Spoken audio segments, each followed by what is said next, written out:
Siap. tentang pengambilan keputusan Bapak yang berkaitan dengan dilema etika. Pertanyaan saya yang pertama, Pak, selama ini bagaimana Bapak mengidentifikasi kasus-kasus yang merupakan dilema etika atau rujukan moral? Ya, makasih. Ini suatu langkah yang sangat baik dan positif sekali. Kemudian hal ini Ibu nanyakan langsung ke saya. Insya Allah saya akan berikan jawaban sesuai apa yang saya alami dan saya laksanakan. Ya, berkaitan dengan etika bukan moral. Ya, intinya kan pertanyaannya seperti itu. Betul. Apa yang saya harus lakukan? Iya. Jadi begini, memang kita di dunia ini namanya dunia, pasti manusia itu tak luput dari berbagai macam kekeliruan, kekurangan dan sebagainya dan sebagainya.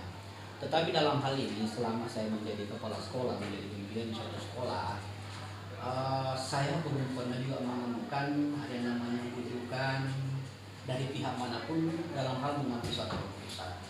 Ya, dalam hal ini saya mengambil suatu keputusan tentu berkaitan dengan apa yang saya harus lakukan ke depan demi kemajuan sekolah ke depan. Tetapi dalam hal ini untuk mengambil suatu keputusan, saya tidak serta-merta mengatakan nah, saya harus melihat perkembangan. Itu yang pertama. Yang kedua, saya harus mendapatkan informasi juga dari pihak-pihak lain khususnya di lingkungan sekolah kita itu sendiri. Dan yang ketiga, tentu secara otomatis saya akan meminta pertimbangan, masukan dari rekan-rekan guru senior, wakil-wakil kepala sekolah yang ada. Setelah itu baru satu mengambil keputusan. Tetapi apapun yang disampaikan mereka bukan juga itu yang menjadi misalnya ada desakan apa saja, saya tidak mengambil keputusan seperti itu. Saya harus bersifat secara umum. Jadi untuk kemajuan tidak ada bujukan dari pihak manapun, tidak ada. Ya, selalu mengambil keputusan demi yang terbaik untuk kemajuan sekolah. Kurang lebih seperti itu. Dan tidak memberikan dari satu pihak. Iya, terima kasih Pak. Lengkap sekali keterangannya gitu ya Pak ya. Jadi mengidentifikasinya memang tidak serta-merta gitu ya Pak ya. Perlu analisis, tidak serta-merta langsung diputuskan seperti ini. Tapi memang perlu pertimbangan yang luar biasa. Ya Pak, mohon maaf pertanyaan yang kedua. Selama ini bagaimana Bapak menjalankan keputusan di sekolah Bapak, terutama kasus-kasus di antara dua kepentingan Pak, yang sama-sama benar atau sama-sama mengandung nilai kebajikan? Baik, ini adalah suatu dilema. Ini suatu dilema banget. Nah, di sisi lain kita mengambil keputusan, sementara ini semuanya baik, ini juga baik. Betul. Ya, lagi-lagi saya katakan, hal seperti ini disinilah letaknya seorang pemimpin. Bagaimana mengambil suatu keputusan, suatu kebijakan yang terbaik dari yang baik. Intinya seperti itu, karena seperti ini tadi. Maksudnya begini, mungkin di sisi lain sebelah yang ini baik juga, di sini juga baik, tetapi lebih mudaratnya, lebih banyak kebaikannya daripada lebih banyak kepentingannya orang-orang banyak khususnya di lingkungan kita, di lingkungan sekolah. Apalagi kalau kepentingan itu lebih banyak di lingkungan masyarakat, kita ambillah ini. Ya, kita ambillah ini dengan catatan kita berikan pertimbangan kepada pihak ini sebenarnya baik juga.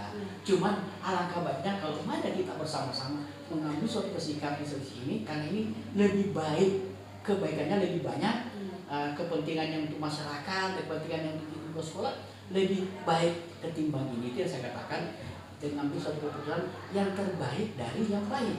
Ya kurang lebih seperti itu. Ya, tidak ada yang merasa dirugikan di sini pun menerima yang baik. Selalu kita rasa demokrasi saling pengertian antara satu dengan lainnya. Kurang lebih seperti itu. Luar biasa Pak. Memang kita harus mengambil keputusan yang terbaik di antara yang paling baik gitu. Betul, ya Pak ya. Jadi memang nilai-nilainya itu nilai kasih sayang, nilai kebersamaan, nilai musyawarah ya Pak ya.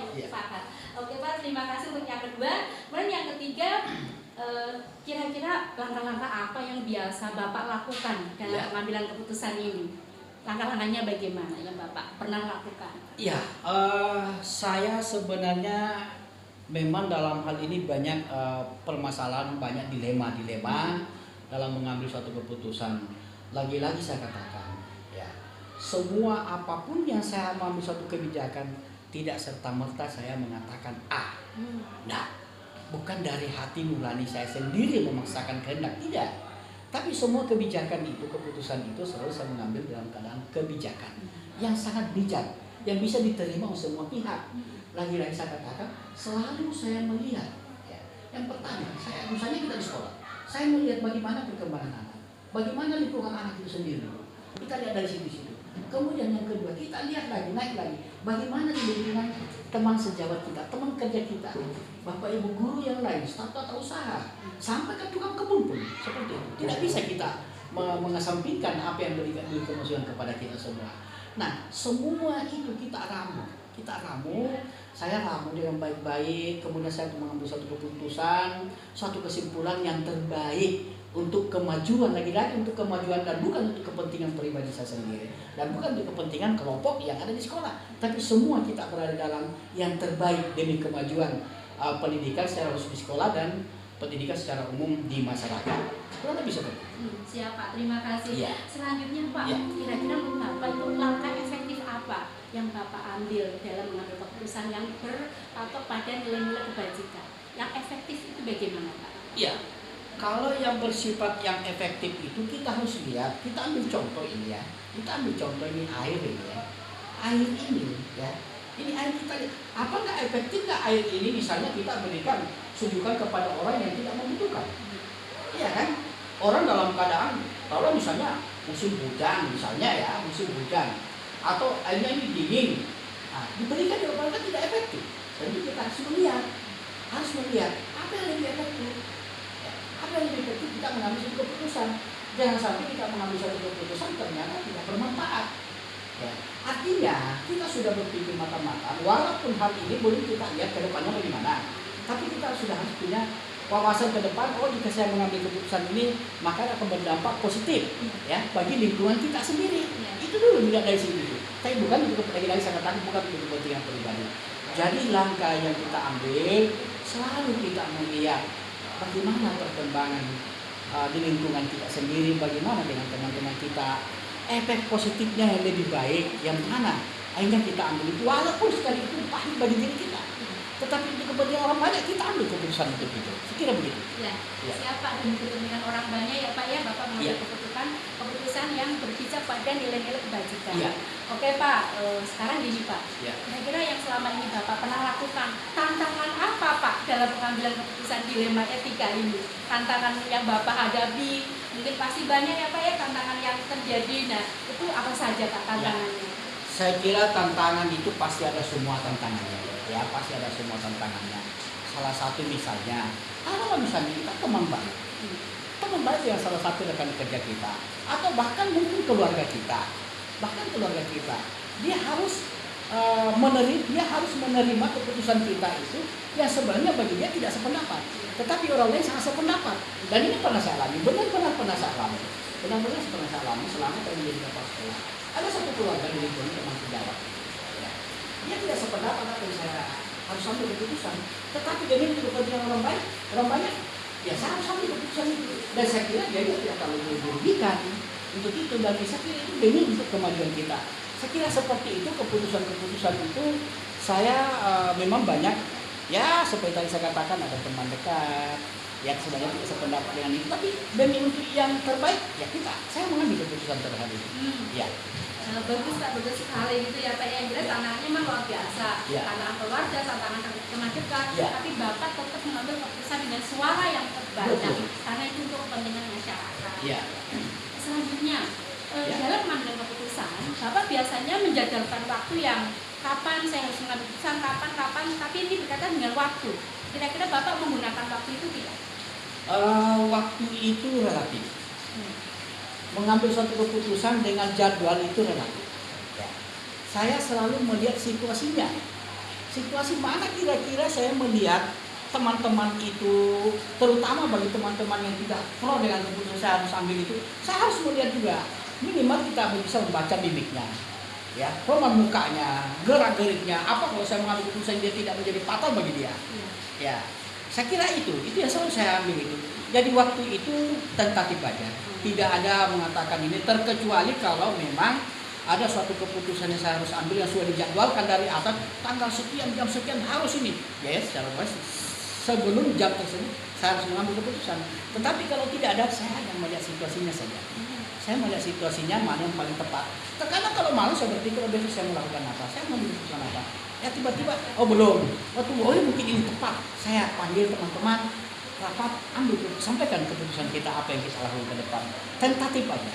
Tetapi kita harus lihat dari jadwal kalau ada lagi-lagi saya katakan tadi, ada dari atas mengatakan tanggal sekian, jam sekian harus ada keputusannya. Jadi sebelum itu. Tetapi kalau tidak ada, hanya betul-betul dari saya melihat timing yang paling tepat demi untuk kebijakan dan semuanya tidak ada yang dirugikan. Iya Pak, terima kasih. Jadi memang untuk keputusan ini Bapak ambil karena memang itu tentatif gitu ya Pak ya. Kalau nggak terlalu urgent dengan dilema etika, ini Bapak akan mengambil nanti dicari waktu yang tepat. Tapi memang kalau harus diputuskan saat itu juga, Bapak juga akan memutuskan saat itu juga ya Pak ya. Saya akan memutuskan saat itu juga, tetapi tetap melihat kondisinya. Ya mungkin beda detik apa dan jenisnya seperti itu. Untuk yang selanjutnya Pak, dalam mengambil keputusan yang Bapak lakukan tentang dilema etika, kira-kira ada kata yang membantu Bapak untuk menyelesaikan masalah-masalah tersebut atau untuk mengambil keputusan tersebut, Bapak mempertimbangkan misalnya pendapat siapa atau mereview itu ide Bapak sendiri? Saya kira itu sangat lumrah sekali dan selalu berada pada konsep pemikiran saya. Mulai dari awal saya katakan, saya tidak pernah mengambil keputusan hak prerogatif saya sendiri, walaupun dikatakan hak prerogatifnya saya, tidak seperti itu. Selalu saya meminta pertimbangan. Ya tadi saya katakan dari teman sejawat, ya, dari wakil-wakil kepala sekolah, dari guru-guru yang ada, bahkan sampai ke bagian klinis saya bisa tukang kebun, itu pun saya minta pertimbangannya. Karena kita tidak bisa mengatakan bahwa dia itu kan hanya tukang kebun, berarti dia tidak punya kebun, tidak boleh. Dia tidak tahu, mungkin ide-ide berjalan dari sana. Makanya selama ini selalu saya katakan, saya serahkan kepada teman, silakan lakukan, nanti kamu menyampaikan ke saya. Ya, saya percaya karena semakin banyak orang yang berpikir itu semakin bagus hasilnya. Semakin sedikit orang yang berpikir semakin sedikit juga hasilnya. Itu bagus hasilnya. Intinya seperti itu. Yang jelasnya saya selalu meminta pertimbangan dari teman-teman, ya, terkhusus kepada wakil-wakil kepala sekolah, ya, pasti akan memberikan masukan. Teman-teman guru, bahkan sampai ke tukang kebun itu sendiri yang memberikan masukan. Nanti apa ide dan masukan mereka itu yang saya ramu, mengambil suatu keputusan yang terbaik untuk kita semua. Bapak luar biasa dalam hal ini. Ini sudah saya katakan gitu karena selama ini kan kami sebagai anak buah gitu ya, Anda dengar begini, tapi ternyata Bapak luar biasa. Iya Pak, yang terakhir dari segala masalah yang terjadi, dilema etika ya Pak ya, terutama yang Bapak juga di sekolah ini mengalami seperti itu. Nah, kira-kira pembelajaran apa ya yang bisa Bapak ambil dari keputusan yang sudah dibuat Bapak? Itu pertanyaan terakhir Pak. Ya, saya kira dimanapun kita berada, dimanapun kita memimpin, ya, kalau memang kita tidak bisa membawa diri, tidak bisa menyesuaikan dengan situasi, pasti kita akan konyol. Pasti kita akan menemukan kendala. Nah, syukur alhamdulillah, saya selalu membawa diri saya berada pada lingkungan tersebut, menyesuaikan dengan kondisi di mana saya berada, ya. Kemudian keputusan yang saya ambil atau pengalaman yang saya ambil dari sana itu banyak sekali berbagai macam dilema, berbagai macam permasalahan di dalam lingkungan kita sendiri yang kita temui. Mari kita introspeksi diri kita sendiri. Apakah dalam diri saya seperti itu? Apakah dalam diri saya seperti ini? Nah, seperti itu. Artinya kita coba introspeksi diri kita sendiri, ya. Dan kita melakukan mengambil pengalaman itu yang terbaik. Yang menurut kita itu dalam pandangan masyarakat kurang bagus, ya kita singkirkan sedikit-sedikit. Ini menurut kita dan menurut orang-orang banyak lebar, kita ambil, kita ramu. Dari yang tidak baik-baik tadi kita buang sedikit, yang baik-baiknya kita ambil. Itulah pengalaman hidup saya. Dan alhamdulillah walaupun saya sering diinikan orang, saya selalu sabar. Saya ini kan aja lah, silakan aja. Nah, silakan aja. Yang jelas saya selalu terbuka. Ya, saya selalu terbuka, transparan kepada semua teman-teman apa yang saya harus lakukan. Inilah saya sebenarnya. Pada diri saya, beginilah saya. Kondisi saya seperti ini. Anda tidak suka, silakan berikan masukan kepada saya. Dan saya orangnya sangat senang menerima masukan. Nah, saya orangnya seperti itu. Saya justru tidak senang teman-teman yang diam aja terus banyak protesnya, kita tidak tahu. Nah, kalau ini silakan berkomunikasi dengan kita kepada siapapun kita semua. Intinya seperti itu. Kalau mau berhasil saja seperti itu, lalu menjaga hubungan antara kita dengan teman kita sendiri. Ya benar. hablum minan nas lah barangkali ya. Ya hablum minallah, mari kita secara pribadi perbaiki ini kita dengan Allah. Hablum minan nas, mari kita berbagi dengan teman-teman.